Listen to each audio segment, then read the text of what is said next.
Welcome to Around the World with Daddy Porter. I'm here with my friend Paige Dedora from Minneapolis. We're going to talk about the 2019 Beer Now Festival, Beer Now Conference. It's a conference of beer bloggers, influencers, writers. We all come together. This year was in Montana. Fantastic venue. I can't say enough. I'll say more about it. So Paige, this happened recently, and we both took road trips there. So would you like to start telling us about how you got to Beer Now in Montana? Sure, yeah. This was I think the fifth conference I've attended. And it's unusual that I get the opportunity to drive, 'cause it's usually been much further from me. But I decided pretty early on that I was going to drive. My husband and I agreed, just because I've never really taken a road trip, and I kind of wanted to do some beer travel and then also be able to bring beer there and bring beer back without having to put on a plane. We drove. It's quite a haul. I don't know that I totaled it up, but we took 2 nights on the way out, 2 nights on the way back, which added a lot to the time, but it was fun. We stopped in Fargo for lunch, and then we did our first overnight. We went up through North Dakota. We did our first overnight in Bismarck, and then we did our second overnight over the Montana border in Lewistown, excuse me.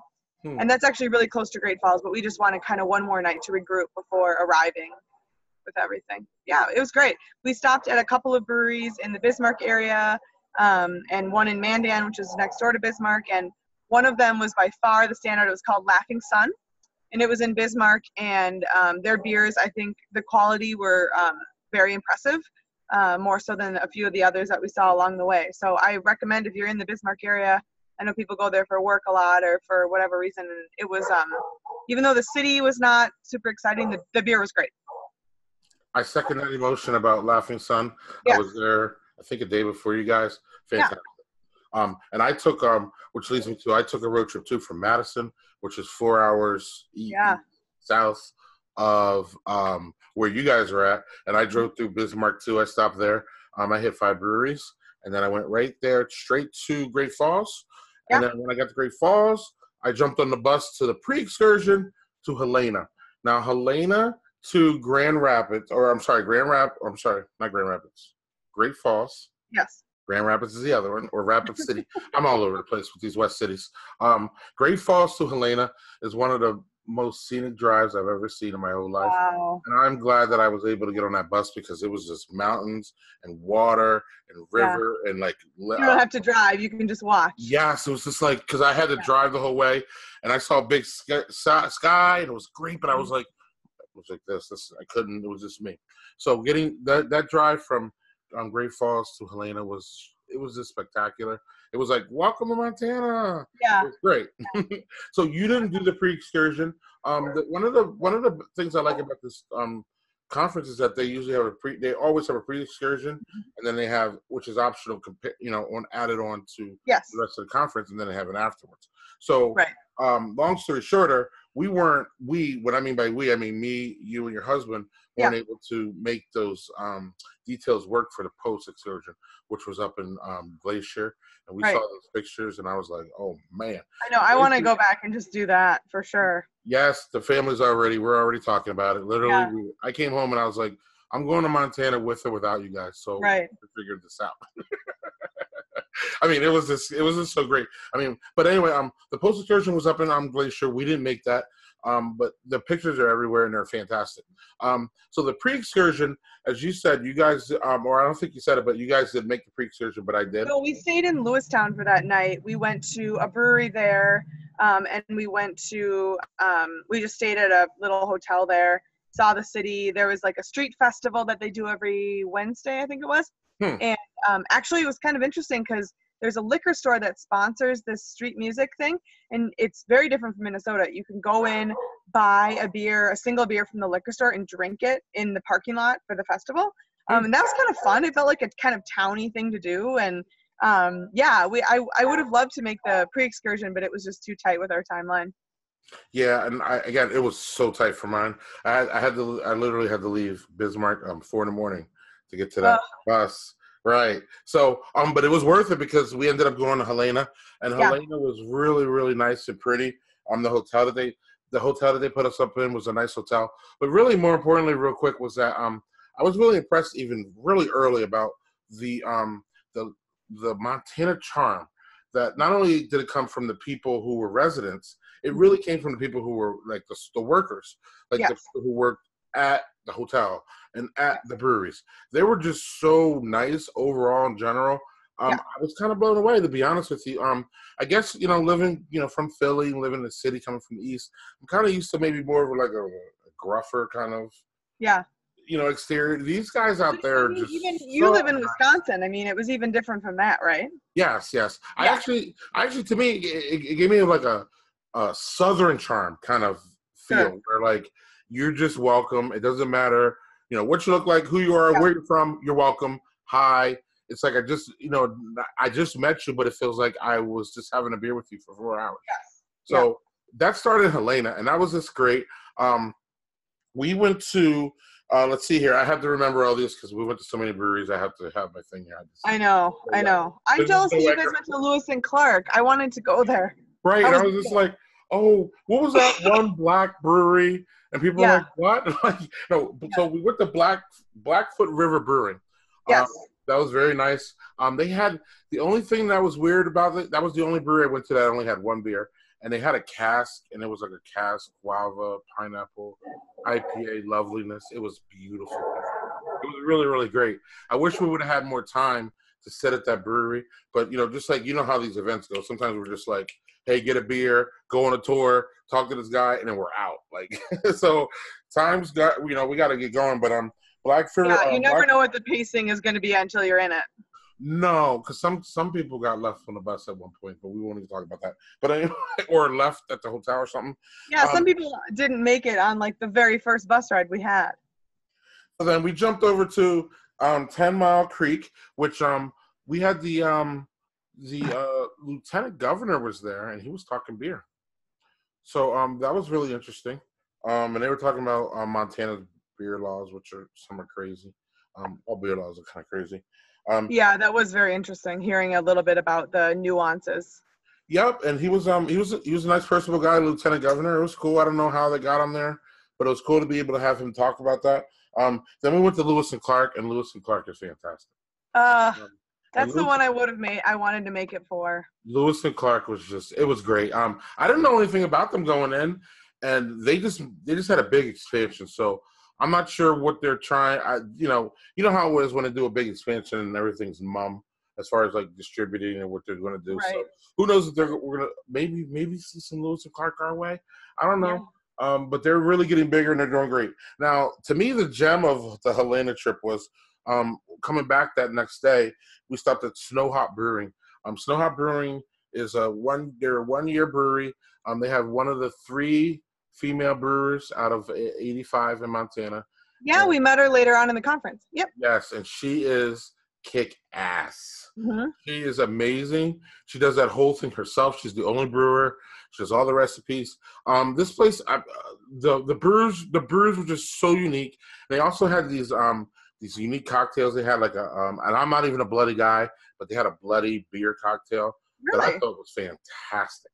Nice. And I'm not a bloody guy. It just had a little bit, it had mostly beer, but then it had a little bit of tomato juice, and I forget what else was going on with it. And then they did a little the rim was a bacon rim. Oh man. Wow. Great. So then we had lunch there, and then she ended up getting interviewed by one of the people that one of the bloggers that were there, and I just listened to her interview. And she was just very humble about how she's a female brewer, and she just didn't really want to come out and just be like, look, I got held back because I'm a female brewer. She was just like, I just worked hard. My gender doesn't mean anything. It means something, but it doesn't really mean anything to me.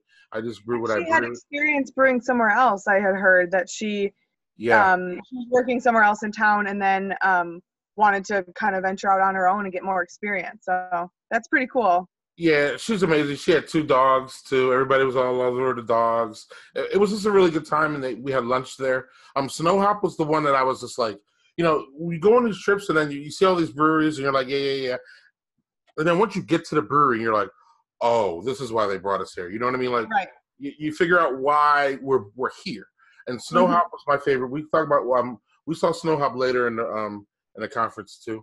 We can talk about that, sure. But Snow Hop was just, again, Lewis and Clark was great. All these other ones are great. But Snow Hop was really my one that really kind of stood out to me in Helena. So we ended up driving back we took the bus from Helena to Great Falls, back to Great Falls, and that's where we met up with you guys. Yes, that is where we met up. You guys were all hanging out in the lobby when we showed up. Right. And then we went off to a malt place and a barley place. Yeah. I butcher the name all the time, so you're going to take over this and tell everybody how that went. Yeah, on Thursday night, it was sort of an optional thing because the conference officially didn't start till Friday morning. But a lot of us opted to go to Malt Europe, which is one of the larger malting facilities in the U.S., and they actually have farms and malt houses worldwide. And one of them is just on kind of, I think, if my bearings are right, the north end of Great Falls. So we got on a bus, a bunch of us. It was kind of fun because we're all, a lot of us know each other and we're meeting new people. And it was the first time that we got together and went out and did something as a group. So it was really nice. It was outside. A lot of people kind of felt irked that we didn't get to see the inside of the malt house, but it was also really nice, I think, to be outside and to learn a little bit more about where we were, since a lot of us had just gotten our bearings. And yeah, they talked, it was kind of a 3-part discussion about growing barley, malting barley, and then brewing with barley. And so we got to hear more about the process from start to finish. And actually, as we were sitting there, we were under this big tent and there was a presentation going on. There were actually trucks coming in with loads of barley, which was really cool. And it was there to be tested and made sure the quality was right before it would go to be malted. So we got to learn a little bit about the malting process. And then we heard from one of the sales people who works with craft brewers and helps to develop malt about kind of the way that craft brewers use malt as opposed to bigger breweries, because they serve both large beer companies and craft breweries. And those guys talked about making malt sexy again. It was really funny. Yeah. It was cool because hops are the sexy thing, and malt is just a side thing that nobody cares about. You know what I mean? Yeah. That's how they painted it. It was fun. Yes. And they had all kinds of beer. We walked up and they had a big bin. Oh yeah, they had a tub full of like random beer. Yeah. Random beer. I think it was all. I think it was all Montana. I could be wrong. I think it was. Yeah. Yeah, and then they had nice catered lunch for us, or dinner or lunch, whatever. Just sitting in the back. We could mosey on back when we could. They were very welcoming and open, and it was nice. So then. Oh, they were super nice, and I think I ran into them throughout the weekend, and they were really nice and welcoming, and wanted to hear about experience. So. Yeah, they stuck around the whole weekend too, right? Yeah. I remember that. So then we basically get shuttled back to the hotel, and we're on our own for that evening. But they did tell us that downtown that there was things going on, so we all jumped basically after running around. What are you doing? Everybody, we ended up going down. We commandeered one of the hotel shuttles actually to get downtown. Right. And it's funny because nobody wants to miss anything. So it's always like everyone's trying to figure out where everybody's going because nobody. So I think I jumped in the Airbnb, or we all jumped in on a hotel shuttle. Yes. That jumped off, and then we ended up down at Mighty Mo's, which ended up being, I think, a brewery that sponsored us. I don't know. We walked in. They had basically pizza. It was basically a pizza house, and I don't know. They had a nice variety of beers there. A nice little patio. I don't know. After that, I didn't see you and Rick. You guys had left, and everybody's like, "Where did Rick and Paige go?" And then you guys ended up. You guys ended up going where? Well, so Mighty Mo's right downtown, and we had heard that it was Great Falls Beer Week. We were kind of curious more about what that means because. Beer weeks were kind of a thing several years ago in up-and-coming kind of beer cities. And so I just was curious kind of to see what they'd be doing downtown as part of Beer Week. And so we walked. It was only a few blocks away. We had like 2 beers at Mighty Mo and then walked down the main street there, and they were having a beer Olympics. You had to register ahead of time if you wanted to compete, but anyone could just do the events. Unfortunately, there was sort of a storm rolling in, and I think things were sort of winding down. So there wasn't a lot going on, but actually my husband and I competed in a keg rolling contest. Fortunately, the kegs were empty, so don't get too excited. And it was just the 2 of us, and you had to roll the keg in whatever means you wanted to, and then you had to do this figure 8 around some cones and come back. So that was the one event we competed in, and Huck, one of the other participants at the conference, filmed it. So if you want to see it, it's out there in the Facebook universe. Yeah, it was a good time. And I mean, I guess if you're curious, I won, obviously. So, yeah, just Rick, man, I got to talk to you, Rick. I don't know. I got to talk to Rick works at a brewery, so he thought he had this fancy technique, and I didn't have a fancy technique, and it turns out that was the key to my success. Yes. Girl power, of course. Yeah, that was fun. And then we kind of continued walking around. We ran into a couple people there, and we saw people kind of splitting off. And that's the thing about like the evenings at the conference. You can kind of stick together. You can do your own thing. And so, yeah, we wandered over to a tiki bar. That was where we went next. I don't know. I think a couple of people went there. A couple of people went to a German beer place. But Steinhaus, made a whole night of it. Yeah. Yeah, Steinhaus. And it's great, too, because nobody really cares generally. I mean, like, I don't want to say there's not cliques. It's not about cliques. It's just more about you knowing people. You know what I mean? Yeah. So it's not a clique thing because then, like, if, you know, we're in a group, I don't know. I want to meet new people. Totally. I like your Paige. Don't get me wrong. And I love Rick and I love all the people I know. And you guys are – it's cool. It's nice to know that you guys are going to be there as someone, like, that I know that I can just be, you know, myself with.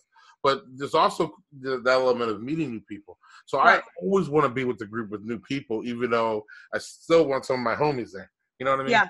Well, it's nice because we all know that part of the goal is to meet new people. So it doesn't feel forced, really. I mean, you're kind of there to meet new people. And, I mean, you were new to me 2 years ago. We had to meet each other. So, yeah, it's nice to see a mix of old and new faces for sure.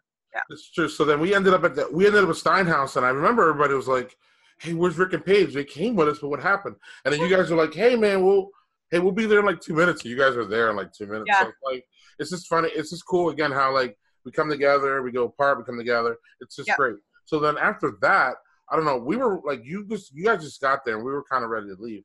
So we jumped over to the mermaid bar that everybody was talking about. Yes. And we had to go in there and see that whole spectacle. Yeah. I don't know. I'll let you explain that place. Well, you know, it's funny because when we first heard about Great Falls, the tourism folks, that was one of like the highlights of the town. And I didn't really know what to think because, okay, so we saw this video, I think it was last year, kind of hyping us to the conference. And it was this video of mermaids in this tank. And it's kind of hard to understand the context.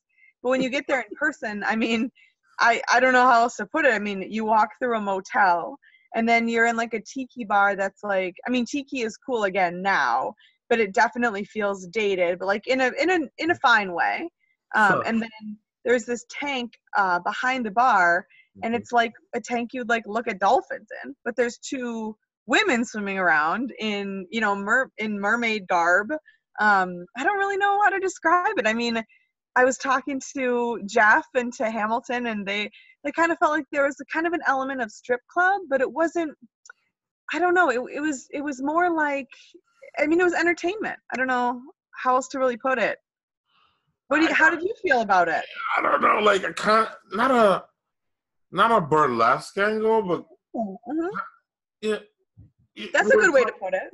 Yeah, where it's not like trashy. No, it wasn't trashy. Right, but it's like, it's still kind of like, wow, this is interesting. Like, this is unique. But, I mean, there were more women at the bar than men. I mean, absolutely. The women were engaged more than the men. Yeah. I was more like, this is kind of weird. Like, it's cool. Actually, the thing that rubbed me the wrong way about the whole place, to be honest with you, was it was hot.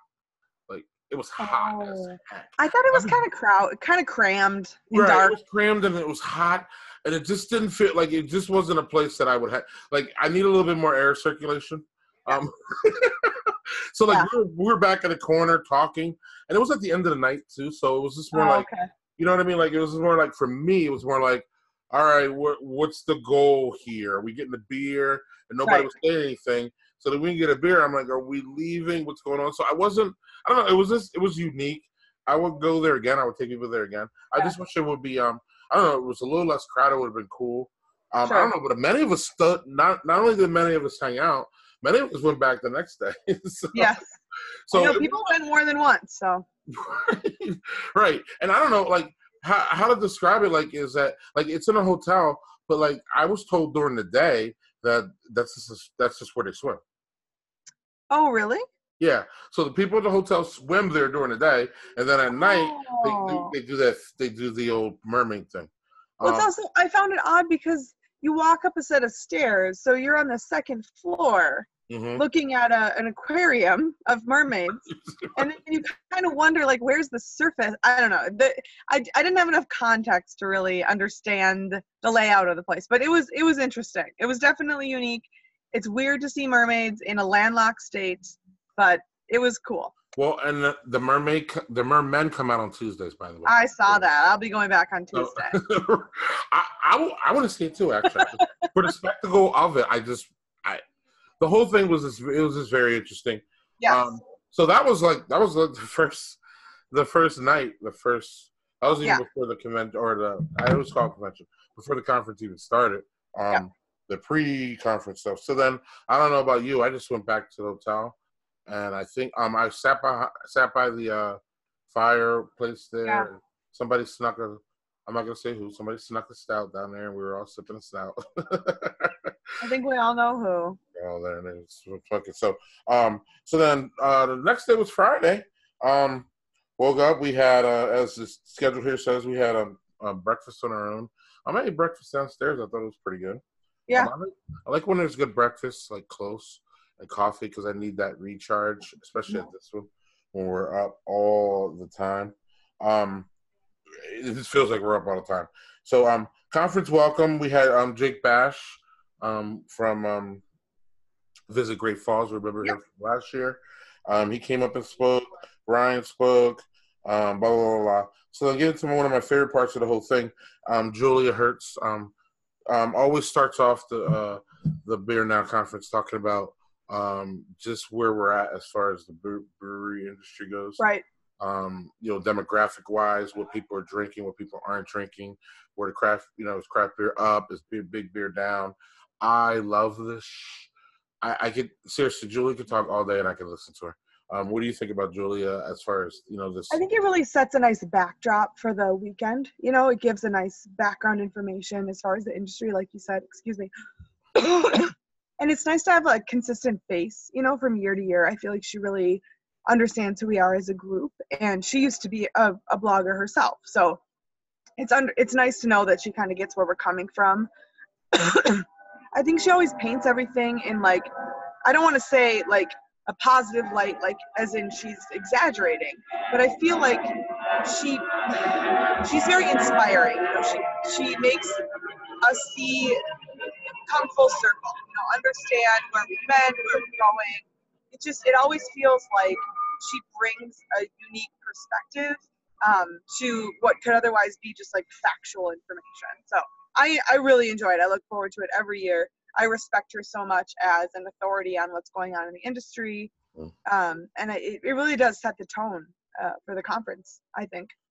Not only does it set the tone, but for me personally, it gives me all the arguments that I need to talk to people back here about craft beer. Because you hear all these things like the bubbles bursting and craft beer's down and big beer's up, and that's all lies, by the way. Well, not lies, but misinformation. Or imports are down. That's been a big thing going around lately. Right. None of that's true. Right, none of it's true. And she always sets the record straight. Look, this is what's going on. This is what's going on with ciders. This is what's going on with seltzers. This is what's going on. These are our numbers, and we're from, I'm from the Brewers Association, and these are our numbers. So these are what we go by, and that's just why, again, that's why I love her, and I love that she gives us, she pretty much empowers us to, go out and say, hey, tell everybody what's going on. Like, this is what's going on, not what everybody else over here is saying. Yeah, there was a phrase she used the first time I heard her speak, which I think was in Asheville. She said, own your expertise. And that's kind of what you're talking about, is really being comfortable, identifying yourself as an expert, especially in like your local beer community or food community or whatever community, that you're a resource. We are resources to people around us about beer. And until she put it that way, I never thought about myself that way. I never heard that, but thank you for sharing. Yeah. So Julie was great. She does, let's see here. I don't know. It says a half an hour. It feels like an hour, man. It really does. I know. So Julia talked for half an hour, and then we had the three ladies come up who were influencers, We did, or public relations people. Yes. And they were basically talking about different marketing things. I don't know if you want to go into deep. If you want to, I can. Well, yeah. I mean, it was three people speaking. To me, this felt a little bit different from past years, and I think it kind of maybe speaks a little bit to changing the name of the conference from Beer Bloggers to Beer Now, to include other people in beer media, because this was the first, I mean, last year we had a little bit, but this was the first full presentation that really seemed to speak to influencers. And when I say that, I don't mean that in a negative way. I just mean it wasn't just for writers or for podcasters or for people producing long form content. It was for people who, increase awareness of beer in their communities, or who are great photographers, or who like to travel for beer. I mean, it took the focus away from just writing or podcasting to a broader audience. And I think some people, I saw some of the tweets going back and forth during that presentation, and I think some people, the word influencer can be kind of a dirty word, but I don't mean it in a negative way. I just mean that it spoke to the larger audience of beer media, and specifically beer travel, because they were talking a little bit about interfacing with like tourism agencies, working with places like Visit Montana, or Explore Minnesota, or whatever your state's tourism name is, which is a great way to get your foot in the door with either freelancing or creating content for another website. So it was just a different perspective.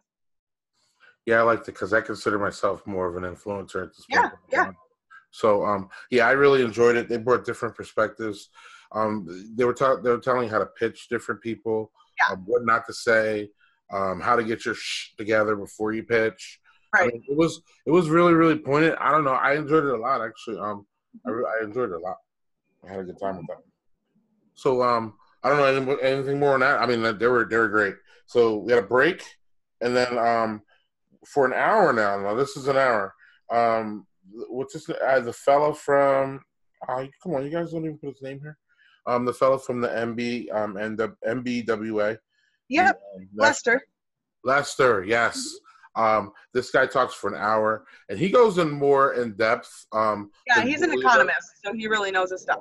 Yeah, and he takes it from Julia takes it from the Brewers Association standpoint, and he takes it from the distributor standpoint, and they're basically the things mirror each other, and they overlap a lot.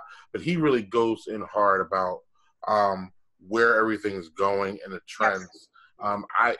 I could sit here and talk to this guy I could just listen to him for 8 hours. I mean, he could talk for 8 hours too. And this year he was present all weekend, so people were asking him questions, and it was nice to see him kind of, when you hear him up there talking about numbers, you think of him as a numbers guy, but he really is a beer guy. I mean, he was enjoying a lot of the other aspects of the conference, and it's cool to know that, we're in this for the beverage of beer. So it's always nice to see Julia participates all weekend, and Lester often does, and that was really cool.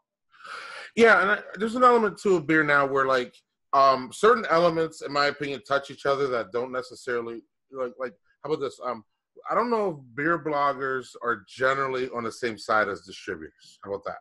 So, because a lot of times we're going up against them, whether we think the laws are wrong, or whether they're treating craft right, or whether they're in bed with maybe. So, it's really not a natural, combination to put the two together. Yeah. But we do it, and we're fine with it, and he's fine with it, and we all have a good time, and we go back and forth, and he tells us, again, he's just there to tell us the numbers.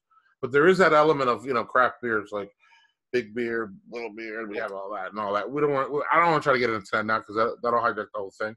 But, my point is that, there's just an element of beer now where, big beer's there, and we're there, and everybody's cool. And I think not that he's part of big beer, but, the distributors have their own little cut out. Yeah. You know what I'm saying? They serve their own. I mean, they serve their own interests. Yeah. They serve their own interests, right? So that doesn't necessarily mean the interests of what we're looking out for, whether it be craft distributors or or for the consumer. Right, or the consumer. Right. Nailed it, lady. Nailed it for sure. But no, so like that's why I think that's a really fascinating dynamic that he's there and he's Yes. there all week and we're all engaging with him and we're all like, hey man, it's cool. Like, just give us your information. And he Yeah. was really. This is a really my point that took from him, or was it Julie? I'm not sure. Was the whole seltzer thing? I'm pretty sure it was him. Yeah. Talking about the whole hard seltzer thing and how big it is and how Yeah. small hemp is. But hemp gets that hype. Yeah. Hemp gets the hype of the CBD. Like, I feel that hemp and CBD is everywhere.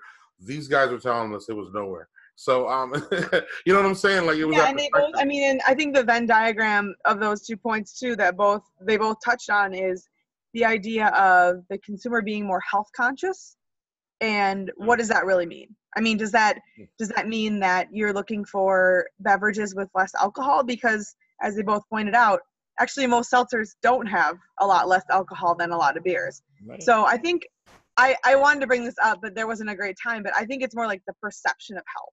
Like thinking about like, oh, there's medicinal benefits to CBD, or there's, medicinal benefits to drinking, or just health benefits to drinking a seltzer as opposed to a beer or even a whiskey or something that's dark in color. It's that clear, sparkling, it just feels healthier. And I think that was an undercurrent of what they were both saying, even though it may not really have the staying power. We don't know yet.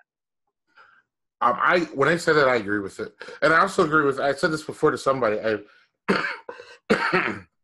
I believe this is the basis of why, or how women and men drink differently. I think women drink under the perception or under the I don't want to say guys, under the perception of drinking healthier sometimes, whether it be less calories, whether it be smaller drinks, whether it just be like cocktails as opposed to 6 beers. This is instead of the women like light beer, men like dark beer, right. Women like wine cold. No, it's not like that. To me, again, I think there's much more. These guys, in my opinion, with Lester and Julia. When I say these guys, they go deeper and they get you into it more than just women like light beer, men like dark beer. Right. It's based on the data. They're looking at the hard numbers. Yeah. Yep. And I think that's probably just a product of what women are told they should like, just like women don't feel like they're supposed to go out and order a burger. I mean, it's all part of diet culture. We didn't really get into that, but they did talk about how health is making the health argument is a bit of a slippery slope. Regardless if you're talking about gender or not, but just health and what that means to the consumer is a little bit difficult to define. Right. Absolutely. So then after let's talk, we had lunch from Mackenzie River Pizza. I thought it was pretty good. I was happy. And they had 2 specific beers too.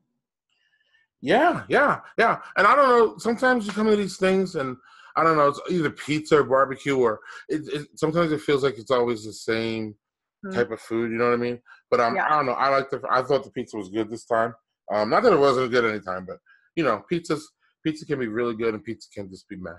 I thought it was really good. So then we talked to early in the afternoon, talked to the Montana Wheat and Barley Committee. These guys came out and basically just told us about how big barley is to Montana. And the economy and basically the trickle down effect that comes from them having all this barley and malt, and then how that affects the economy and their craft beer. Right. So then we talked to, after that, Josh Noel came on and talked to us about again, here we go. He has that book, Barrel Aged Stout and Selling Out on Goose Island, and here we go. This is the conversation about selling out and all that, which is a very hot point issue with the beer bloggers or influencers and everybody likes to talk them. I thought I didn't read the book. Have you read the book? Yeah, I read the book. I loved it. It took me. It felt really dense to me, just because I was really interested in all the minutia of how this happened, and I really spent several weeks reading it, and I really liked it. I knew when it came out I wanted to read it, and then when I saw he was a keynote speaker, I was like, okay, now I need to read it. I thought the book was really, really interesting. I don't know that he touched on a lot of the actual content of the book in his talk, and that's not necessarily a negative thing, but it wasn't, what he spoke about wasn't just the contents of the book. So I think people who hadn't read it, can enjoy the conversation too. But Mm-hmm. If you haven't read the book, I highly recommend it. Yep, it's on my short list for sure. And I have one for you. Have you ever read Bitter Brew? No. Bitter Brew talks about how AB and Bev got taken over by that Belgian company. Or I'm sorry, how Budweiser got taken over by InBev. Right. Quick read, fantastic. It's probably the same kind of thing. It's okay. been around forever. Yeah, no, I'm interested in that. Yeah, actually, yeah. I don't know if you're interested in changing books. I can just send it to you. But it's really it's on the same lines from what I know. So I'm going to I'm definitely going to hit that up. This book won the best book of the North American Guild of Beer Writers. Of beer writers, yep. Mm-hmm. Yep. So yeah, that was very interesting. So then we had another talk after Josh talked to us. Another talk about Made in Montana, talking about the malt guys, and Black Eagle Brewing, Gallon Valley Malt Company. Those guys came and talked about more about how Montana plays a central role in the brewing industry up there. There was somebody from a hop farm too, but I'm forgetting the name. There was Farm Power Malt, and there was also a hop producer, and he talked about Glacier Hops Ranch. Say that again? Glacier Hops Ranch. Yeah, he talks about that new product that he's been developing that's like a really concentrated way to do dry hopping. And I actually want to follow up with him about that because I've read a little bit about hop preservation methods and cryo hops, and I think it's interesting. I feel these polar opposite poles sometimes about using whole cone hops and how cool that is, and like breweries that only use whole cone hops like Victory, and it's so interesting. And then there's these new technologies on the other side of things, and it's kind of like, well, there's probably merits to both. Hop soil, right? That's the product, yeah. So I think he had Josh, the keynote, sample a beer after like a really small amount of it had been put into the beer, more than a brewer would actually use, just for a fact. And it apparently changed the beer a lot. So I'd be curious to know a little bit more about the process. I mean, I'm sure most of it's proprietary, but just to kind of get a feel for how, is this really going to be a big thing for the majority of breweries, or is it just something that's going to have a small place in the bigger picture? I don't know. Yes, and that was very unique. And you're right. That was a part of that panel that went wow for me. I forgot about it, but you're right. Like, yeah, that whole innovation thing is. You can find all this. I'm gonna have all this in our show notes for sure. Because that's why it's gonna take me a day or two to get it out. But I'm gonna have this in the show notes. Yeah, his name is Tom Britz, creator of Hopsoil, national chairman of the Hop Growers of America, Small Grower Council. Yeah, so he's again, not only the point is, I guess, is that not only are they barley specialists and malt specialists, they're trying to get into hops up there too. Right. So they're trying to do everything up there, Montana. It's just amazing, man. Montana, I can't say enough about it. So then after that, we had a little break, coffee, and a little shake up, and then we talked to I forget his name isn't here. We talked to the man from Chimay. Yeah. Was it Vincent, maybe? Yeah, I don't know. He was from Chimay, though. He wasn't like the U.S. guy from Chimay. No, he had a very thick French accent, yes. Right. Yeah. It wasn't like they just got the distributor guy from, you know what I mean, who distributed to Montana from Chimay. No. This is a real Chimay guy. Right, somebody got on a plane. Yes. Right. And he just took us down all their beers. And it was just amazing. It was great. I'm a Chimay fan. I don't know. Well, I don't know who isn't, but I guess if you don't like Belgian beers, but even some Belgian beers aren't that Belgian yeast sometimes rubs me the wrong way, but never in Chimay. No. And it was fantastic to us to go down the list, to have it there, and then him. We had a list, and he just talked about each one. It was just nice having him there. What are your thoughts on that presentation? It was really nice to see, the different beers in succession. I liked how he talked about, the recipes being different, but it felt a little bit like a sneak peek behind the scenes of Chimay. I mean, it wasn't just about the beers themselves. It was a lot about the brewing process and the monastery and what makes a beer Trappist, which I think is fascinating. And then we had one cheese with the beers too, which was a nice way to kind of tie it all together because they wash some of their cheeses in the beer. So it was a nice introduction to pairing and also to what makes Trappist Trappist, because they make more products besides just beer. Yep. They make cheese, is Chimay, for sure. Yeah. And then they brought some of that. And then that was great. And that was basically the end of the day before we have a beer expo. And what it is they bring a couple breweries in there, and they bring a couple different beer centric companies. And then they just have like a little display, and then we just go around and meet the brewers and have beers. I forget, Blacksmith Brewing is one that really stood out for me. I forget what they had there. Well, wait, they had was it a black IPA or something like that? They had something there that was like, it just blew me away. And it was one of those ones where you're like, oh, you got to go over to Blacksmith. I thought you said they had an alt beer. Oh, it wasn't alt beer. It was. Yeah. Right. It's nice. Right. I missed that one. I'm very disappointed. Yeah. And everybody was like, yeah, go over there. You know what I mean? It was one of those words like, you got to go over there. Yeah. Even Rogues there. Love Claire. Shout out. But I'm not a big, and I mean, Claire talked about this, not a big Rogue fan, but they had one there that I really, really liked. I forget what it was. Yeah. IPA. They had I know they had a New England IPA, and I think they maybe had a Session. I'm not positive. Or West Coast, maybe. They had a Session, yeah. And then Wildwood Brewing was one of the other breweries that was actually pouring beer there. He had 4 beers on. Yeah. I really liked 3 out of the 4. Just personally, just my own taste. But the dry stout was great. The Helles and a Maibach were all very, very good. Yes. He's like, you went there and he's like, here, I'm going to take you to the Gambit. Like, I'm going to give you all my beers, and then you're going to try them. I like the specific order and everything. Yeah. Yep. So that was really nice. That's a good time for us to not only communicate and network a little bit too, but it's also time to, again, get some beers and to talk to brewers about what they're doing. You know, the beer scene out there. I got so many different takes from the Montana scene, and maybe we'll get to them at the end. And I'm gonna have another video about my my road trip too, and we'll talk about that too there. But I was just really fascinated about. That's what I love about going to these things too. Like when they're in different parts of the country, just the different styles and what's popping at each place. And Montana just had its own. Montana, the northern. What do you call it? The Northern Mountain region. They just have their own vibe about beer. They have their own styles that they like. Yeah. And I just love it. And that's just a good, the Beer Expo is a good time because they bring the brewers to us, basically, so we don't have to go everywhere. Yeah. So that's really nice when they do that. So we're off to Jeremiah Johnson Brewery for dinner, and we show up there, and they had, 4 breweries there or 3 breweries? Well, they had Jeremiah Johnson there. Yeah, they had 3 in total, I think, 3 total. So we walk in, and they just had 3 breweries there, and you're just able to, talk to them. And I don't know, each brewer had 3 or 4 beers or something. So most of them on tap, some on so it's really nice.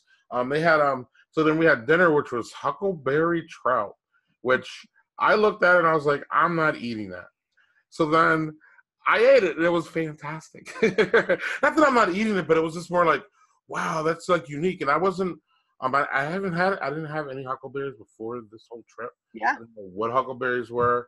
I'm like, that just looks really unique. So I ended up getting it, and I was like, man, this is good. So I ended up going back. I had seconds. So, when you first, my initial reaction on a lot of things is negative. It really is. I know I'm a positive guy, but when I first see something, sometimes it's just like, no. Yeah. So I even saw the trout, and I was like, no. Then I'm like, I'm hungry, and it seemed like you look around and everybody's eating and everybody's finishing, and it seemed like everybody was. And I'm like, oh, you gotta go. So I ate it, and I don't know. I thought it was great. I actually liked one of the side dishes more than the trout. What was that? Did you try the lentils? Yes. Yeah. Yes. So I don't know the whole backstory on this, but my husband was talking to the lentil grower for an hour, so he could tell you. But that sounds like Rick. These beluga lentils, which are really black in color, really dark black in color, darker than wild rice. And they're lentils, so they have the same high protein content, actually higher than most lentils, and they just take on the flavor of whatever they're cooked in, and they were just wonderful. The texture was great. The grower guy was really interesting. He said that for a long time it was hard to market black foods, it just doesn't look appealing.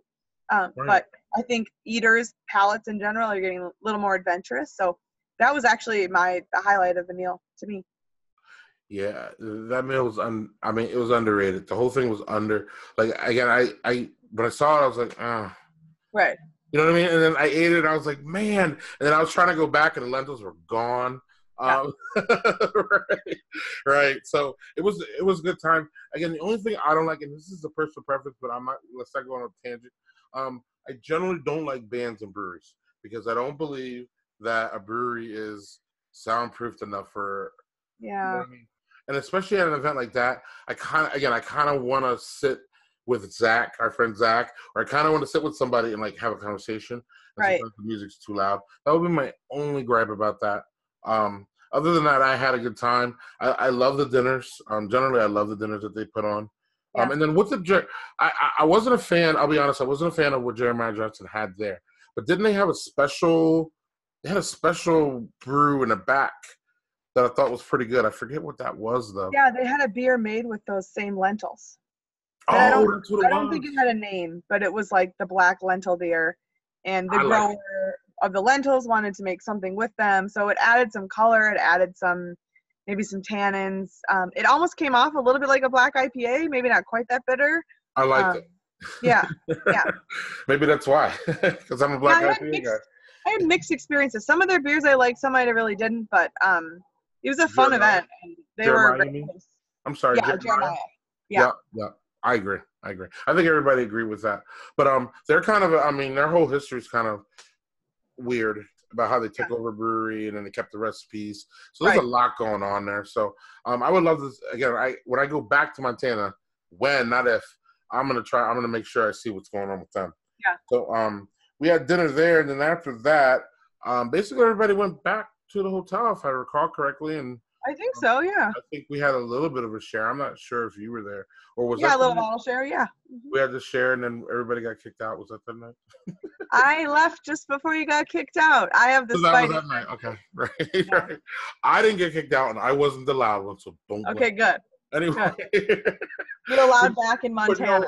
That usually happens. We all, again, it's funny. As I told my friends on the side, all like beer bloggers like to bring sand to the beach. So like we all want to bring beer. We all bring beer. That means that there's too much beer. Right. We're all right, and it happens every year, and we never learn our lesson. But whatever. But then we all take some beer home. So. Or we all cram Greg's car, and I don't know, did your car get crammed? Oh, you're driving, so here. Like I was at Michelle in Hamilton's room, and they're like, "Oh, you're driving, right?" Michelle's like, "You're driving all this here." Yeah. And it's like, what? Just because I'm a driver doesn't mean I'm a damn dumpster. Right. Yeah, I feel ya. In a good way, because again, I still have all this beer. I have cups. I have plates. It's just crazy. So that's one of the things I wish, and I put in a survey too. It would be nice if they had a dedicated space for us to bottle share, because we know it's going to happen, and B, it shouldn't happen in someone's room where there's just going to cause all this commotion, and it just causes a bad scene with the hotel, the convention. I don't know. Reno came up. I don't know if you know Reno came up and brought us pizza. No, I didn't know that. Well, he brought us leftover pizzas from lunch, and it just got like evaporated. But it was cool. He was just checking up on us. I don't know if he came up because he got a call or he came up just to say hi or whatever. Yeah. But he came up and brought pizza. And it was fun actually. But the bottle shares are always interesting and fun because again, it's just another time for us to network, and it's not it's what's the word? It's unstructured time is what I like. And, everything's structured on these things. So sometimes it's just cool just to be like, I'm just going to sit by the fireplace and drink and listen to Paige and Rick talk about what they're doing, or, listen to Huck talk about his craziness or whatever. So I really, really like that. So, so that was Friday. Yeah. It was a good night. It was a good day. So, breakfast on our own. I ate breakfast downstairs. Then we have registration, this and the other thing. So then this starting at 9 a.m, which is kind of rough. Brutal. You gotta make sure you get your coffee on this one. I stopped at a donut shop on the way over. So this is oh really? Mm-hmm. This is where we got to where they talk where they're specifically talking to bloggers, I believe. Never read a brewery profile story again. I thought that was interesting. Where I forget, let's see. Jess Baker. It was Jess Baker, who was the editor-in-chief of craftbeer.com. So if you ever read craftbeer.com, you read her stuff. and she couldn't make it. Something happened. She couldn't make it, so she was Skyping through. And I thought that went well, given given the Skype. Yeah, the last minute. I'm impressed with the technology there. Yeah. Yep. And then we talked to you mentioned Chris. I hope I'm saying his name right. Lukey. Yeah. Yeah, from Pub Chat Worldwide, Pubcast. Yes. Yeah. He gave a lot of good tips on starting podcasts, equipment. Especially like people who've been thinking about it but have some hangups about it. He did a good job. Very good job. He did. He's a very personal guy too. He's funny. I sat next to him. Me and him were arguing about Philly. He's like, Philly's a great place. I would move there. And I was like, Philly is a great place to visit. And we just, but it was just really cool how, as someone who was born and raised there, that's my opinion. But no, he was really personable, nice. Then we talked to another guy talked to us about being afraid to diversify his beer writer, maybe writing about sake or the hard seltzers or the CBD stuff or just anything that, it's all, distilleries. I think craft distilleries and craft beer, to me, they're like this. Oh, yeah. Way more so than wine or, I agree. Yep. Yeah. They're the same processes thing. are really similar. Mm-hmm. Right. And he also talked about, whether it be cedary or, they're everywhere. Like, and they're just trying to, by this part, they're trying to get us to, just to show us there's different ways and different things that we can talk about, just besides beer, if beer ever gets boring enough. And then the last conversation in these was our buddy Zach Rosen. This guy is, again, if you can ever find him, he's just I find it hard to describe Zach. I do too. Because I don't know, he's just amazing. I don't know. I usually come down to amazing, but he's just, me and you were talking about it at one of our shares, and I'm like, he just makes me feel very inferior creative wise. And you're like, hey man, you're a creative guy. And I'm like, yeah, I got you. But like, this guy just takes it to another, like, just the way he thinks as far as beer. I don't know. It was just amazing. It was just a great wrap up. What do you got? Yeah, and I think he really makes me appreciate beer as a beverage again. Like people like you and I, we think about beer all the time. I mean, it's kind of like one of those memes where you're like, this is what the world thinks I do. This is what my mom thinks I do. This is, and, some people think we're alcoholics. Some people think we just want attention. And most of the time I'm just like, I just want to enjoy beer. But he really helps me think in different ways and not put beer into a box and confine, like, okay, it's beer, so it must pair with food. He brought up the really good point that beer can pair with anything. Beer can pair with music or experiences. He's done beer tastings in botanical gardens, which I think is so cool because I'm super into gardening. And to think, oh, what beer pairs with this flower or this smell or this experience, it's fascinating. And he's doing work about, biophysics and beer. So having people hooked up to vital sign monitors and having them drink different beers. It's fascinating. It's like the frontier of beer research, but it's also just so fun and so basic and so human. And I love listening to him speak. It's so wonderful. It's human, right? Like, he brings it down to a human level. Like, again, love Lester, but he takes it to like another level on economics. And Julia has her own little sphere, and Zach has his over here. And again, the movie and beer pairing, I learned that last year, and I was like, what? Or the music and beer pairing. I'm like, what are you talking about? And then he goes into it, and you're like, man, this is like, man. So yeah, Zach blew us away. I don't know, like at the end of that, it was just more like a mic drop. Like, like you don't want to be the person who comes after Zach in anything. As far as if he's talking about beer or presenting or anything, you just don't want to be that person because it's just like, how do you follow up after that? He's so energetic. Like you can tell that he really puts his heart and soul behind everything he's teaching us, and it's just inspiring. Yeah, he's just coming to this beer now just to meet Zach, in my opinion, would be enough. If any of you just wanted to come just to meet Zach, say, hey, Greg, can you show me where Zach is? And so we'll talk to him. Cool. That would make your whole weekend, in my opinion. It makes mine every time. And I don't know, that was one of the times that I had with Zach was that I just mentioned that Jeremiah Johnson, and I couldn't hear him a lot because of the band, but we did have some good time just to talk to him one-on-one because, again, I know everybody wants to talk to him. and Yeah. he's just a cordial guy, and I don't know. I just want to pick his brain. Hopefully I'm going to get one of his quotes on one of my shirts, and hopefully we can give back to some charity that he really likes. Yeah. That's what I'm looking for. But yeah. So then we had a break after Zach. I mean, we had to stop and talk about him. It's funny too. Some people call him Josh for some reason. I'm one of them. I don't know why. And he's like, everybody thinks I'm Josh. I don't know. It's just weird. So there's a lot of swirling around Zach. Zach is just great.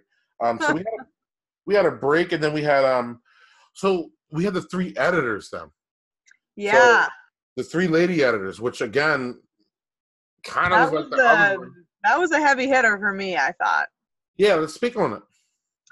Yeah, I mean, well, it's kind of like the opposite of the influencer. I mean, now we're flipping the coin back to sort of people who focus on beer writing and who want to be published in other areas beyond just their own personal blogs, which it's very difficult. And it was nice to hear 3 very different perspectives from 3 pretty different women who work for very different publications.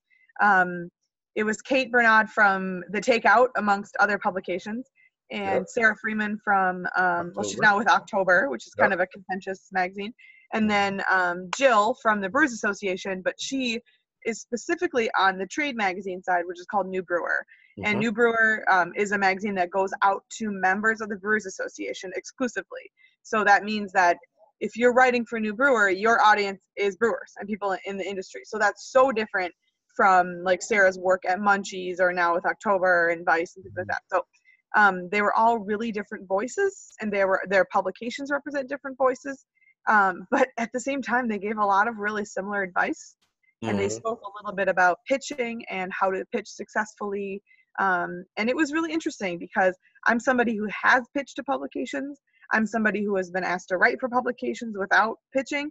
And now I'm somebody who's going to be editing a publication. So it's nice to think on all those levels and sort of integrate what I know and what I need to learn, and to hear from women who have done it and who have been there and on different platforms. So I took a lot away from that. I took some notes, and I've already pitched actually to Jill of New Brewer and hoping to get picked up on that. So I like that they were all women.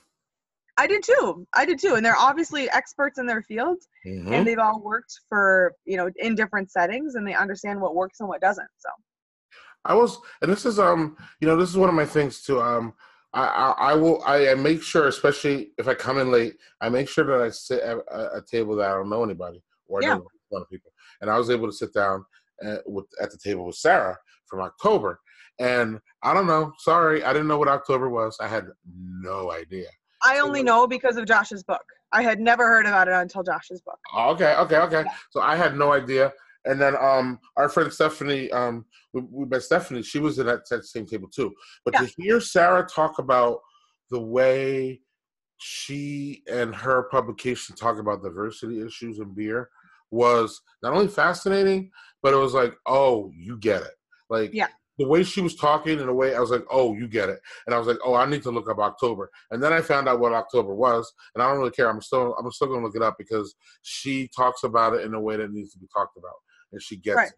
And she got, before even her panel, I was like, whoa, she's really impressive. And then I saw her on the panel, and I was like, whoa, she's really impressive. And then I saw her work after that, and I was like, whoa, she's really impressive. So I was kind of blown away from that from a different angle. Because, again, you and I are kind of 2 different beings in this beer sphere at this point. You're definitely more of a classic writer and all that. And I'm definitely more of a crazy influencer kind of on the side. But I got a lot out of that too. I don't know if I'll ever use it, but I got a lot of it was just like, wow, man, this is a lot of work, and there's a lot of hurdles and a lot of hoops that people have to jump through.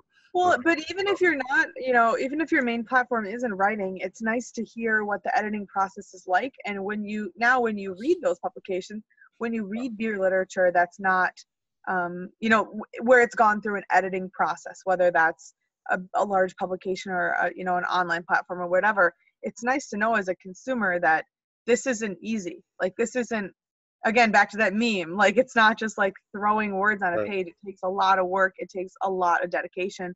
And it takes a lot of time. And so it's nice to know as a consumer that the words on that page have gone through a lot of hands. There's been a lot of fact checking. There's been a lot of storytelling. There's been, you know, all this work that's gone into something to create media, and it's not easy, and it's different from just a blog. I mean, it's different from when I just go on my personal blog and I try to research things as much as I can. But if that goes to an editor and to a publication with a different voice from my own, that's a whole other thing. Mm-hmm, mm-hmm. So, yep, those ladies, I don't know, they rocked that panel. It was an hour. It went really fast, actually. Yeah, it did. That's kind of how you know it's a good one, in my opinion. It goes really fast. Mm-hmm. So then, after that was one of my favorite things of the whole weekend. I absolutely love this part. Was Cheeses of Europe, sponsor. And what happened is you had to go down, if you downloaded their app and you showed them, then they gave you basically a cheese board, a really nice cheese board, that you could make cheese, and basically or not make cheese, sorry, present cheese and eat right. it. It's not going to help you make cheese. Right. I don't know. Making beer's enough. I don't even want to try to even think about making cheese. But so what happens is they Julia Hertz of Crapper.com. We spoke about her. We always do. And Kara Warren from Cheeses of Europe, they put together a beer and cheese pairing for us. Yeah. 6 beers, 6 cheeses, and we just went down the list. They told us about the cheese, about the beer. Right.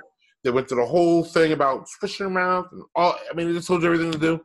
And I don't know, the first couple ones weren't really huge for me. The last couple ones were just like fireworks in my mouth. Yeah.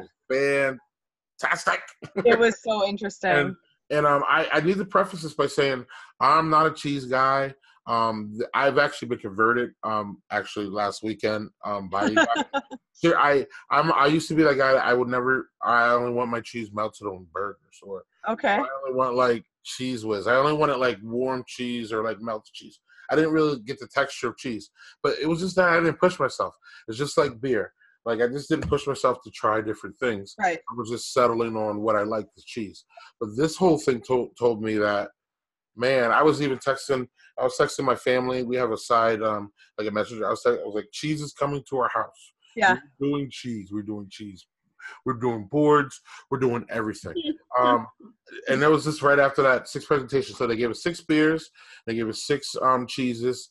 And they just went down the list. And it was just fantastic. We had a side chat going on Messenger. And I was just all in there screaming and hollering about how good of a time it was. What were your takes from that one? I mean, I think pairing is so interesting. I've always been really interested in it. And, you know, beer and cheese, it's a natural pairing, but it's one that people don't necessarily think about. And you really have to understand the products individually before pairing them. So it really helps to have a background knowledge in beer. And I think even if you don't understand cheese, if you understand one of the components, you can at least appreciate how a cheese or a food influences the thing that you do know. And that's the key to it. You know, you don't have to know everything. I think people get worried about getting into pairing because they think they're going to do something wrong. But the idea of pairing any beverage with a food is experimentation. I mean, it's fun. If you know some of the kind of principles and the historical pairings and what, you know, historically has worked, that can be a good place to start. But at the end of the day, it's really, what is it, you know, does it work for you? And so I really liked a couple of the pairings a lot. I really liked the MAP IPA with the Comté, which is an ancient French cheese. And I really liked that bright orange cheese that I always forget the name. Yes. Mimolette. Thank you. I think, was that with the Doppelbock? I can't remember now. I think it was. It was. Yeah, those were my 2 favorites. They were amazing. I liked, I mean, I think about 4 out of the 6 were like out of the park pairings, like home run, the way Julia put it. Right. And the others were just kind of 1 + 1 = 2. But it was a great experience. It gave me some great ideas. And I know that they told us to download the app to get a cheese board, but frankly, I thought the app was great. And I don't have any skin in the game with Cheeses of Europe, but I just thought it was such a fun thing. And I think my suggestion to them would be to add like a social component. So if you're doing like a beer party or a beer and cheese party and you want to do a cheese board, it'd be really fun to have people participate and say what they're going to bring. Yeah, that was kind of my only thought to make that even better, but it was a wonderful, I mean, I have the app on my phone still. I'll keep it. I think it's great. Yeah, I haven't used the app, but again, like I said, I don't know. I've only been home a week. I haven't been home a week yet. So yeah, I can't say enough about that, man. again, I go to these things to be changed, Paige, whether it be changed by the participants or Right. some of the things, and I was changed there, man. I can't say enough. I was just so happy. So so we did that, and that was great. That took yeah, it was like an hour and a half for sure, for sure. And then we had the lightning talks, which are always interesting. We had Owen and Carrie and Sterling and Huck, and Kirk and the cycling Cicerone guy talking about Yeah. owning his own brewery. Funny story. I ended up seeing him at this place. Oh, Big nice. guy. We ended up Yeah. being in Missoula, and I saw him, and we were talking. It was great. He's a great guy. It's funny. We never really. I've seen him a couple times, 2 times at these conventions, but we never. He's just one of those guys that we just walk by. We just never like. You Yeah. just can't meet everybody. The Right. second Cicerone guy, though, I met him. He's fun. He's fun. So the lightning talks. I don't know if you want to jump off on any of them, but lightning talks are when a blogger gets up and talks for what, 2 minutes? I think it's 5 minutes, but Okay, it feels like 2 minutes. Right, it's 5 minutes, but they have to keep going, and Their slides cycle automatically. Slides keep going and going, yeah. And it usually ends up, you learn something really, really fast, and then it usually just ends up being funny because they just have to keep going. Right. So, Owen talked about cask ales, which Owen should talk about. Carrie Ann, the beer wench, she talked about restoring the love of classic beer styles to travel. Yeah. To travel. It was great. Sterling talked about cooking with beer. Sterling's fun. Huck talked about the history of the BBC. That was fun, because Huck's been to all of them, so it was fun to hear him talk about that. Yeah. So the lightning talks happened, and then we were out of there pretty quick. We were out of there at 2:30. We had to end up going to the Montana Brew Fest. Yep. Which they had inside of someplace. Sorry. The Civic Center. Thank you.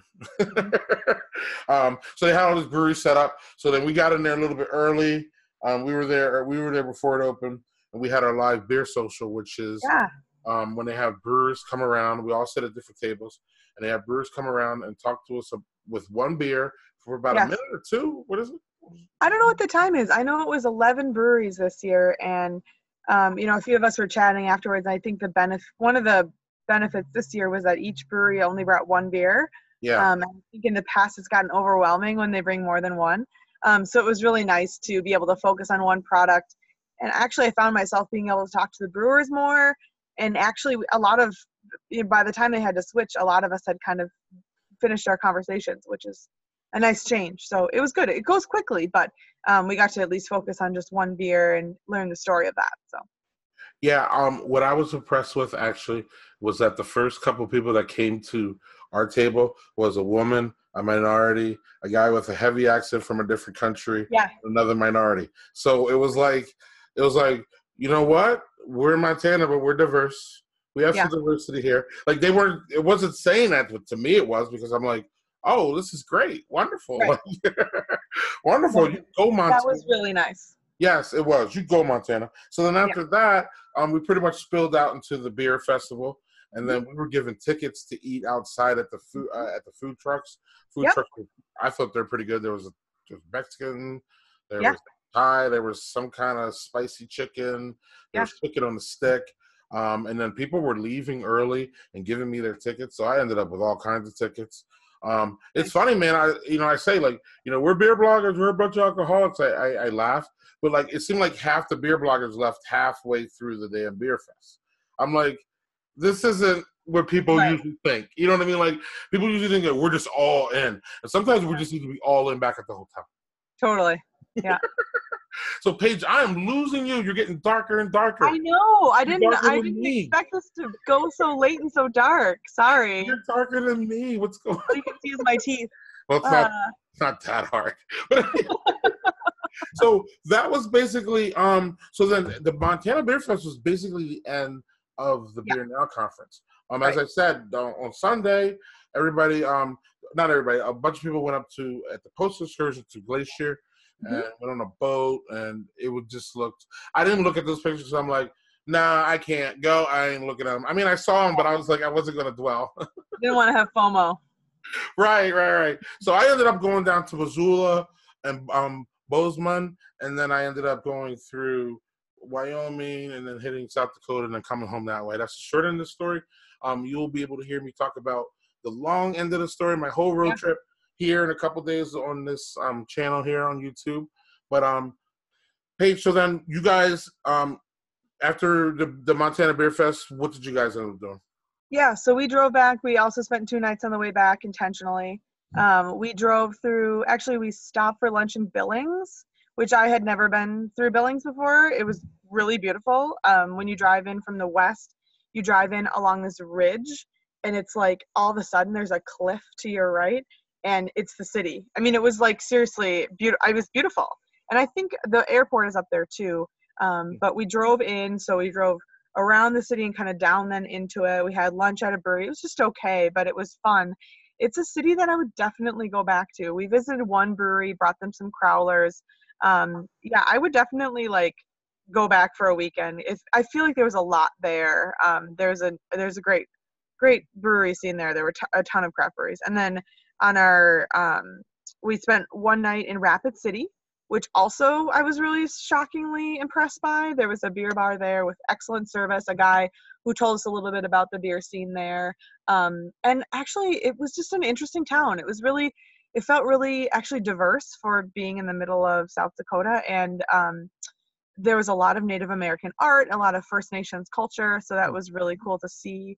And then we spent our second night then in Sioux Falls. And we went to a brewery called Fernson, and another one called Wood Grain. And Fernson had been on my radar for a while. We got some cans from them. Excellent Pilsner. And then, yeah, after Sioux Falls, we came home. So, yeah. Well, and it's a wrap. Another successful Beer Now conference, in my opinion. Yes. And I was pushed by my lady to go. I wasn't trying. I wanted to go, but I just didn't think it was worth it. She's like, "Why don't you just drive and have a good time?" Yeah. And I don't know. I'm road tripping. I think it's great. I had a great time. Like I said, I'll talk about my road trip more. Keep teasing it in another video. It's coming out. We'll record it soon, and it'll be coming out soon. But yeah, I just had a really good time, and I'm hoping that the next there's rumors going around, but I'm not going to say because we shouldn't. But there's rumors going around. If the next one is where they say it is, I'm probably going to road trip there actually. Mm-hmm. Because I just had such a really good experience getting away, being an at-home dad. I'm home all the time, and unless I go on trips, I'm with someone all the time. So having that isolation and just being by myself, was really, really good and fun and refreshing and invigorating, and it just refreshed me. And I'm still a little bit tired, but that's another story. Right. But and I love part of the reason why I go is I meet wonderful people like you and your husband, and so real quick before I go, because I can barely see you. I know. Oh my gosh. But I do want to ask, is there anybody that you met that you want everybody to talk about, or because to me, like, half of this is about the people, if not more than half. Like, again, I'll learn something, yes, but I get more out of you guys, whether it be collabing or just being like, man, like, I can up my game if I just hang around Paige, or just being around better people who do this better than me. I believe ups my game, and that's why I go. Well, I definitely appreciated meeting Chris. He pushed me a little bit to think about other forms of media. I mean, specifically podcasting, of course. Chris, the podcast guy, right? I'm sorry. Yeah, Pub Chat. Yeah, and he made me think about kind of what's holding you back about trying and experimenting with other forms of media. And even if I don't end up, making podcasting a big part of my thing, these videos that we do, the second step that Dan and I do, overlaps a little bit with podcasting. So it's a nice opportunity to try to make myself better at that. And then another person that I met was Aloe, and he goes by Craft Beer Concierge. That's his handle and his website. And I enjoyed meeting him for a lot of reasons, but it's funny how, sort of small world things can be sometimes, because he works in hotels and he wants to become like, he wants to be a concierge for craft beer. He wants to bring people to beer and beer to people. And, my husband is starting a restaurant. And so that's really important to us to be able to interface with, non-beer people about beer and about pairings. And so it was cool to meet him and to talk to him about his expertise. And I'll definitely keep up, a relationship with him in between the conferences, and hopefully he'll be back to the next one. So those are the two people that I for sure enjoyed chatting the most with, although it's really nice to see some familiar faces too. It was a nice mix. Absolutely. And Aloe impressed me because he came up to me when we were at Maltrip. Malt Europe, yeah. Malt Europe. So he came up to me, he's like, "Hi, I'm Aloe. Nice to meet you." And I was like, "Whoa, cool." Like, I like when someone's like aggressive and they want to meet me. Yes, he's not shy. Yeah. Right, as opposed to me going out and saying hi, which I don't have a problem with, but I don't want to do that all the time. Right. And Aloe was like, "Hi, I'm Aloe. Hi, nice to meet you. Who are you? Like, what do you do?" And that's what impressed me more about him. I was like, "Yes, I love an aggressive person. Yeah, like, it's cool." And then my other person was Stephanie Grant. Yes. I saw a black woman. I'm sitting down. Yes. Because we don't see many black women at these conferences. So it's true. Right. So when I see one, I was like, "Oh, I'm sitting at her table." And then I sat at her table with the editor of October, and then we just ended up all hitting it off. And so I can't wait to get to Atlanta to see what Stephanie's doing. And then the other person I met was the beer wench, actually, Owen's wife, Carrie. Yeah. I don't think I met her before. I think I've interacted with her online, but I don't know that I've met her in person either. Right. And Owen is great, awesome, and I met him before, but I never met his wife. And his wife is, sorry, Owen, you probably already know this. She's cooler than you. She's personality, she's spunk. And she's another one in Atlanta. All those guys are in Atlanta, and they're just making me go to Atlanta. So they just the energy and just the awareness about beer they bring is amazing. So So Paige, I can't wait till next year. That's all I got. Yeah, me too. I'm excited. Very excited. So you can always Paige, we can't see you now. I know. I'm sorry. No, it's all good. But you can tell us where we can find you. Yeah, so I blog at alcoholbyvolumeblog.com, and that's the same as my Twitter, Alcohol by Volume, and the last letter is an N, as in Minnesota. And then I am an associate editor for Meal Magazine, which is coming out with our first print magazine this year. And we're doing a Patreon. So if you're curious about food and beer and culture content, you can follow the Meal Patreon, just Meal_magazine. Sure. That's the majority of my work. And then I, do freelancing here and there, but Alcohol by Volume is my main platform. And real quick, what do you and our boy Dan do? Yeah, so once a month, it's usually the second Thursday of the month, we do a Facebook Live. We call it Second Sip because the best way to evaluate a beer, we think, is on the second sip. That's where the name came from. And we do a theme each month. Just recently, just this past week, we did some summer beers. And next month, Dan's going to be traveling for his Summer of Dan since he's a teacher. And we're going to do a remote video probably similar to this. He's going to do Odell IPA. And then I'm either going to pick something from one of my travels or maybe another Colorado beer. We haven't decided. And where exactly can you find that? So that will be on Facebook on either one of our pages. So Alcohol by Volume or Beer Pluma is his page. And for next month, it'll be the second Sunday of the month. Yeah. Well, thanks, Paige, for I'm sorry, second Thursday. I don't know why I said Sunday. My fault. So say it one more time. Second Thursday. Second Thursday of every month. Yeah. Okay. What time? 6 p.m. Central. 6 p.m. Central. Excellent. Okay, cool. Got that. Which is the format's very much like this. It's very much like my Friday show, if I can get a plug in there. But it's it's live and you guys are engaging. The thing I like about it is that you guys are live and I can engage with you real time. Yes. So I think that's part of like the whole thing about what you guys are doing. Because if you guys go on their page, pun intended, if you go on their page before the second sip starts, you guys usually tell everybody what you're drinking, right? Yeah, we want people to drink the beers with us. So we usually pick at least one, if not two beers that are readily available close to nationwide. And then sometimes something that's a surprise or something that's local for more of a review-ish kind of thing. Yeah. Well, Paige, it's great. I hope to have you back here soon. Maybe I should have you back here once you launch your magazine. Talk about that. Or Rick launches once you guys launch your other stuff. You guys got a bunch of things going on. I was talking to Rick. I was like, how do you people do it? He's like, I don't know, Wednesdays, man. That's when we do it. Yeah. So, like, how do you guys get all this done? He's like, no. Right. So, Paige, again, thank you. I hope that more of my people who follow me will see you more popping up in our videos. And again, I want to thank you again, and I will see everybody soon. And cheers. Bye.